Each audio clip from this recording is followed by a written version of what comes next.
तो बच्चों और उनके पेरेंट्स ये वीडियो ज़रा ध्यान से देखिएगा, क्योंकि इस वीडियो को देखने के बाद मैं भी आपके बहुत सारे सवालों का जवाब मैं इस वीडियो के माध्यम से देता जाऊं। रिजल्ट आ चुका है। रिजल्ट आना इस बार सबसे ज़्यादा वियर्ड था। बहुत सारे पेरेंट्स और बच्चों के एक्सपेक्टेशंस को तोड़ा गया है। परसेंटाइल बहुत बुरी तरीके से पिटे हैं। कट ऑफ बहुत तेज हाइक हुआ है। पिछले अटेम्प्ट के मुकाबले इस बार अगर आपके 40-50 नंबर भी बढ़े हैं तो भी परसेंटाइल वहीं पर राउंड ऑफ होकर रह गया है। तो एक बच्चा ऐसे में क्या करे, क्या क्या और ऑप्शंस उसके पास हैं, एक पेरेंट्स को इस समय क्या सोचना चाहिए, किस तरीके से आगे की लाइफ आप सेट करें, आइए एक पूरी झलक मैं आपको इस वीडियो के माध्यम से दिखाने वाला हूं। एक बात मेरे प्यारे बच्चों ध्यान से समझ लेना, आज मुझे आईआईटी पास किए 2 साल हो गए, जेई मेन जेई एडवांस निकाली कम से कम 4-5-6 साल हो गए, उससे ज़्यादा ही समय से मैं पढ़ा रहा हूँ। बहुत सारे लोगों को कॉलेज तक पहुँचाया, बहुत काउंसलिंग किया, बनारस में बहुत रेप्यूटेड ऑफलाइन कोचिंग रैंकर्स के नाम से चला रहा हूँ। मैंने कभी भी किसी भी बच्चे को ये देखते हुए या इस पर्टिकुलर चीज़ से बढ़ते हुए नहीं देखा है कि वो आईआईटीएन या एनआईटीएन है तभी वो लाइफ में कुछ अच्छा कर रहा है। नो डाउट, मैंने कल भी आपको बताया था और मैं हमेशा बताऊंगा कि एक जो प्रतिष्ठा होती है वो आपके साथ हमेशा जुड़ जाती है, लेकिन वो एक शाश्वत सत्य नहीं है। आप अगर XYZ कॉलेज से भी एक अच्छा काम कर रहे हैं, एक डिसेंट पैकेज पे हैं और आपकी स्किल अच्छी है, तो आप कंपनी के CEOs भी बन सकते हैं, कंपनीज के TCOs भी बन सकते हैं, कंपनीज के TPOs भी बन सकते हैं और कंपनी को आगे भी बढ़ा सकते हैं अगर आपने क्या स्किल बूस्टअप है तो अब जो जेई मेन के एस्पिरेंट हैं, जो जेई एडवांस के लिए क्वालिफाई नहीं हो पाए हैं, उनके लिए क्या क्या बचा हुआ है उसके ऊपर इस कंप्लीट वीडियो पे हम डिस्कस करने वाले हैं। बहुत ध्यान से वीडियो को देखिएगा, यहाँ पर कुछ सच्चाई आपको मिलेगी, कोई बकवास की बातें हम लोग नहीं करेंगे। बाकी चलिए वीडियो में आगे बढ़ते हैं। आप एक बार कमेंट करके प्लीज़ ज़रूर बता देना इस वीडियो से आप मोटिवेट हुए या नहीं। तो अगर आपका जेई एडवांस क्वालिफाई नहीं हुआ है तो कई सारे पैरामीटर्स हैं जिनको आपको चेकआउट करना चाहिए एक बेहतर भविष्य के लिए। पहली बात तो हताश, निराश, परेशान होकर कुछ नहीं मिलने वाला है, तो उसके बारे में सोचना बंद कर दीजिए। Being my self N IITian, मैं IIT में घुसा लेकिन मैंने अपनी फील्ड अलग चूज की। मैं टीचिंग स्टार्ट किया, मैंने स्टार्टअप स्टार्ट किए। मैंने कभी अपने ऊपर लोड नहीं लिया कि नहीं यार IITian होने के बाद मुझे डिसेंट रैंक चाहिए। मैंने भी अपनी लाइफ में रिस्क लिया। तो रिस्क लेना है तो ही आप लाइफ में आगे बढ़ोगे। ऐसा नहीं है कि आप IIT NIT में चले गए तो आपकी लाइफ एकदम सेट हो गई, एकदम सोते हुए आपको नौकरी मिल जाएगी। तो यहाँ पर जरा गौर करिएगा क्या क्या ऑप्शंस आपके पास बचे हैं। हम लोग सबसे पहले इसको 2 कैटेगरी में डिवाइड कर देते हैं। पहली कैटेगरी उन बच्चों के लिए हो गई जो बच्चे अभी क्लास 12th में हैं। तो अगर आप क्लास 12th में हैं प्यारे बच्चों और आपको पता है कि आपने अभी पूरा प्रयास अभी नहीं लगाया है, तो आपके पास एक ऑप्शन है। ऑप्शन नंबर 1 क्या है आपके पास? ऑप्शन नंबर 1 ये है कि अगर आप जनरल कैटेगरी के बच्चे हो, अगर आप EWS कैटेगरी के बच्चे हो और अगर आपका बिलो 94 परसेंटाइल आ रहा है। वैसे 94 परसेंटाइल पे आपको कॉलेज मिल जाएगा, तो आप एक बार ड्रॉप कर सकते हो। देखो, कोई आपको नौकरी नहीं करना है, कोई जिम्मेदारी आपको नहीं उठानी है। एक बार और ड्रॉप करके पढ़ने में आपका नॉलेज भी बढ़ता है और आप थोड़ा सा अगर पीयर प्रेशर को हैंडल कर पाए तो रैंक भी बढ़ता है। दूसरा, अगर आप यहीं पर OBC कैटेगरी के स्टूडेंट हो, SC ST कैटेगरी की स्टूडेंट हो या PWD कैटेगरी की स्टूडेंट हो और अगर आपका प्यारे बच्चों 90 परसेंटाइल से कम आ रहा है, यानी 90 परसेंटाइल से अगर आप नीचे पा रहे हो तो आप भी ड्रॉप ले सकते हो। यदि कोई बच्चा इस पर्टिकुलर फेज में है या इस पर्टिकुलर डायलेमा में है कि सौरभ भैया 94 परसेंटाइल आ गया, एडवांस में देना चाहता हूं लेकिन एडवांस में मुझे नहीं लग रहा है मेरी इतनी अच्छी रैंक आएगी, तो आप अभी से बिना टाइम गवाए यहां पर जेई मेन की किसी भी ऑफलाइन कोचिंग के साथ प्रिपरेशन कर सकते हो। चाहे आप यहां आओ, बनारस आके हमारे साथ पढ़ो, चाहे जहां। अगर आपकी थोड़ी सी भी इच्छा है कि सौरभ भैया हमें आपकी टीम के साथ पढ़ना है, तो नीचे दिया गया डिस्क्रिप्शन बॉक्स में सब लिंक है बेटा। 14 मई को बहुत बड़ा स्कॉलरशिप टेस्ट हम लोग ऑर्गेनाइज करा रहे हैं फॉर ड्रॉपर ओनली। आप उसका रजिस्ट्रेशन करके बनारस में आके पढ़ सकते हो। भी हमारे गाइडेंस में, हमारे टीम के साथ, हमारे हॉस्टल्स में रहकर बहुत अच्छी पढ़ाई हो सकती है।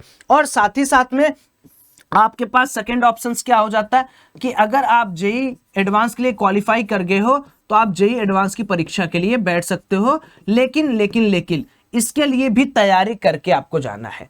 अब ये तो यार 12th वालों के लिए हो गया। 12th वालों के लिए परिस्थितियां उतनी अनुकूल हैं कि उसको हैंडल कर लेंगे, उनको बहुत दिक्कत नहीं आएगा।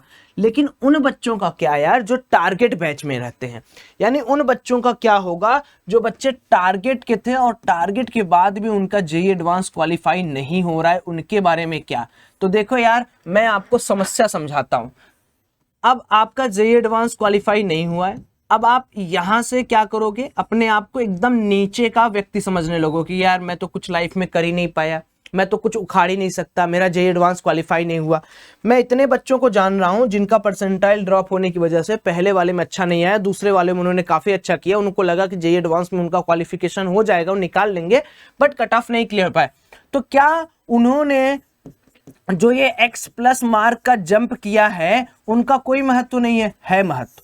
उन्होंने जो अपने अंदर ये कैपेबिलिटी लाई है कि मैं पढ़ने लगा, मैंने कुछ x से x+20-30 नंबर्स अगले एग्जाम में इंक्रीज किए हैं, वो काफी इंपॉर्टेंट है। एनटीए एक नॉर्मलाइजेशन प्रोसेस से रिजल्ट देता है, तो एनटीए के रिजल्ट्स को देखकर आपको डिमोटिवेट नहीं होना। अब समझो अगर आप जेईई एडवांस में क्वालिफाई नहीं कर पाए तो आपके पास पहले तो लिस्ट समझो, लिस्ट ऑफ स्टेट्स जो आपका that stands by JEE main score, यानी जो जेईई मेन के स्कोर पर आपकी रिजल्ट देने के लिए या कॉलेज देने के लिए तत्पर हैं, उन पर्टिकुलर स्टेट का पहले आप नाम सुन लो कि उनके अंदर आपको करना। एक एक चीज को ध्यान से सुनिएगा तभी काम होगा। तो कौन कौन सी लिस्ट है यहां पर देखिए, बिहार, ठीक है, बिहार है, दिल्ली है, चंडीगढ़ है, ठीक है, उसके बाद हरियाणा है, ठीक है, हिमाचल प्रदेश है, झारखंड है, मध्य प्रदेश है, नागालैंड है, ओडिशा है, ठीक है, पंजाब है, राजस्थान है, उसके बाद उत्तराखंड है। तो इतने जो स्टेट है और यूपी आपका है ही। अब इतने जो स्टेट है, इन स्टेट में सबसे पहले सिलेक्शन देखो। बिहार में अच्छे हैं, जैसे बहुत अच्छे अच्छे कॉलेजेस है, दिल्ली में टॉप के कॉलेजेस है, डीटीयू, आईएसयूटी, उसके बाद चंडीगढ़ में भी काफी अच्छे अच्छे कॉलेजेस है, हरियाणा में भी थोड़े अच्छे कॉलेज है, झारखंड में अच्छे कॉलेज है, एमपी में अच्छे कॉलेज है, उड़ीसा में अच्छे कॉलेज है, पंजाब में अच्छे कॉलेज है, राजस्थान में, उत्तराखंड में और यूपी में। यानी अब आप इन पर्टिकुलर जगह पर आपके जो जेईई मेन के स्कोर हैं उनके माध्यम से रैंक निकाल के या जो भी आपकी काउंसलिंग प्रक्रिया है उसके तहत आप आगे बढ़ सकते हो। सेकंड चीज, अब देखो जिनके भी रैंक थोड़ा सा रैंक को है कि अगर आपका जनरल रैंक जो है वो अंडर 50 के है, ठीक है, अगर आपको लगता है सौरभ भैया 50,000 के आसपास मेरी रैंक है, तो उसी हिसाब से अगर आप ओबीसी हो तो आप 25,000, 20,000, 30,000 मान सकते हो, 18,000 मान सकते हो, 17,000 मान सकते हो। तो आपको क्या क्या ऑप्शंस अवेलेबल हैं दिल्ली के कॉलेजेस के लिए? तो दिल्ली के कॉलेजेस के लिए यार एक होता है जैक काउंसलिंग, ठीक है, जैक काउंसलिंग। ये सारे के सारे जो काउंसलिंग प्रक्रिया है ना, ये आपको टीम रैंकर्स भी देगी। कहां देगी? उसके लिए वेबसाइट बेटा ले लो, rcs.myrankers.com, rcs.myrankers.com। आप ऑफलाइन भी करा सकते हो, ऑनलाइन भी। Rankers college help, rch.myrankers.com। College predictor upload होने वाला है, सब कुछ अंडर मेंटेनेंस है, काम करना स्टार्ट कर देगा। तो जैक काउंसलिंग की वजह से आप क्या ले सकते हो? एनएसयूटी ले सकते हो, आप IIIT ले सकते हो, आप IGTU, ये वुमेन के लिए ही स्पेशली है, बच्चियां जो हैं इसको देख सकती हैं, आप DTU में एक बार देख सकते हो एंड आप DSU में देख सकते हो। तो ये अंडर 50,000 बच्चों के लिए हो गया कि भैया जिनके पास 50,000 तक रैंक है। लेकिन सौरभ भैया अगर मान लो मेरा 50,000 या ओबीसी में मेरा 10-15,000 के ऊपर रैंक आया है, ओबीसी में मेरा 30-32,000 रैंक है, जनरल में मेरा 1 लाख रैंक है, तो क्या? उसके लिए भी समाधान है, टेंशन नहीं लेने का। अगर आपका अंडर 1 लाख रैंक के आसपास है तो देखो क्या क्या आपको मिल सकता है, एकदम कंफर्म्ड चीजें बता रहा हूं मैं आपको। MMUT गोरखपुर में सीट मिलेगा, ठीक है। उसके बाद क्या मिलेगा आपका? HBTU कानपुर में आपको सीट मिलेगा। मैं जनरल की बात कर रहा हूं अभी, अगर 1 लाख के आसपास है। उसके बाद बिट मेसरा पे आपको मिल जाएगा, ठीक है। उसके बाद आपको PEC चंडीगढ़ में आपको काम हो जाएगा। उसके बाद आपका यूपी टेक करके एक एग्जाम है उत्तर प्रदेश वालों के लिए, इसकी भी एक काउंसलिंग होती है, उसके थ्रू भी बहुत सारे कॉलेजेस मिल जाएंगे, ठीक है। जैसे थापर, JP, अन्ना यूनिवर्सिटी, प्राइवेट कॉलेजेस में VIT हो गया, बिट्स हो गया, इनके एग्जाम्स अगर आपने दिए होंगे तो वो आपको मिल जाएगा। SRM, EPB, Galgotia, Shiv Nadar, Amity, Bennett, Nirma शास्त्र डीम्ड यूनिवर्सिटी, ये सारे कॉलेजेस आपको एडमिशन दे सकते हैं। और सुनो उसके बाद क्या ऑप्शंस है, ऑप्शंस अवेलेबल हैं कि जैसे अभी बहुत सारे मेजर एग्जाम जो हैं, मेजर एग्जाम बचे हुए हैं, ठीक है, उसमें से आपका जैसे CUET के थ्रू भी बहुत सारे एडमिशंस होने लगे हैं कॉलेजेस में। आपका हैदराबाद का IIIT हैदराबाद का एग्जाम भी बचा हुआ है, अभी आपका कॉमेड के बचा हुआ है, अभी और भी बहुत सारे एग्जाम्स हैं जो आपके बचे हुए थे। You can try this particular thing कि अगर आपने इनके फॉर्म फिल आउट किए तो आप इससे भी ट्राई कर सकते हो। और एक अच्छी काउंसलिंग की जरूरत है आपको, अगर आपने थोड़ा भी काउंसलिंग, क्योंकि देखो होता क्या है कि एक हो गया NITs के लिए CSAB राउंड, ठीक है, CSAB राउंड, और एक हो गया आपका स्पेशल राउंड। स्पेशल राउंड क्या है, स्पेशल राउंड पर्टिकुलर जैसे HBTU का स्पेशल राउंड, ट्रिपल इम्यूनिटी का स्पेशल राउंड और CSAB, ये सब क्या करते हैं ना, ये 1.5 लाख तक रैंक पे आपको उठा के NIT में पटक देते हैं। ये क्या करता है आपका स्पेशल काउंसलिंग के थ्रू 2 लाख 3 लाख तक आपका जो रैंक आता है ना, उसमें आपको HBTU का एक डिसेंट सा ब्रांच दे देता है। तो काउंसलिंग की नीड है, पेशेंस की नीड है, हार के जीने की नीड नहीं है। अगर आप हार गए ना तो फिर क्या मतलब है, अब जो हो चुका उसको आप बदलोगे नहीं। सो ट्राई करो इस चीज को एक्युमुलेट करने के लिए कि सौरभ ये जो हुआ वो अच्छी चीज है, अब मैं अच्छा करने की कोशिश करूंगा, लाइफ में हमें को काम करना है। और जो बच्चे भी ऐसे हैं जिनका मन है कि नहीं भैया मैं कुछ नहीं कर सकता, तो आप थर्ड ड्रॉप भी कर सकते हो।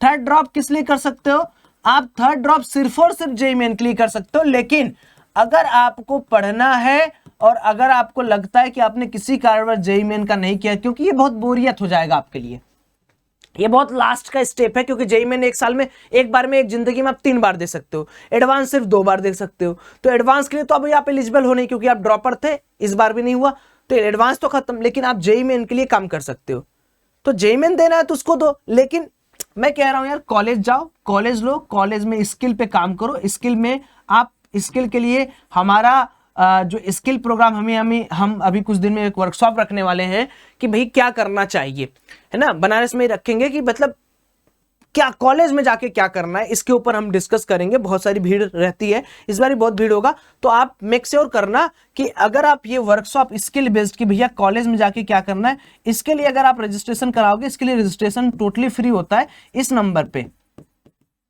पे कॉल कर देना। 10 से 12 दिन के बाद ये वर्कशॉप होगा, बहुत बड़ा वर्कशॉप होता है बनारस में, ऑफलाइन वर्कशॉप, अपने माता पिता के साथ आ सकते हो, इसको अटेंड करना, ठीक है। इसमें आपको पता चलेगा, हम डिफरेंट IITs NITs के मेंटर्स बुलाए रहते हैं, कोई 4th ईयर में रहता है, कोई एडोबी के इंजीनियर है, कोई गूगल के इंजीनियर, वो आपको समझाता है कैसे क्या करना है। हम यही नहीं, हम कोडिंग के साथ साथ बहुत सारे जो अलग अलग टाइप के फील्ड में घुसे हुए हैं, जो कोर में हैं, जो अपने अपने स्पेसिफिक के हैं, उनको बुलाते हैं, सो दैट एक आपको मिल जाए कि हमें लाइफ में क्या चूज करना है, ठीक है। बस इन्हीं के साथों के साथ, इन्हीं शब्दों के साथ मैं यही कहूंगा कि हमेशा मोटिवेटेड रहिए यार।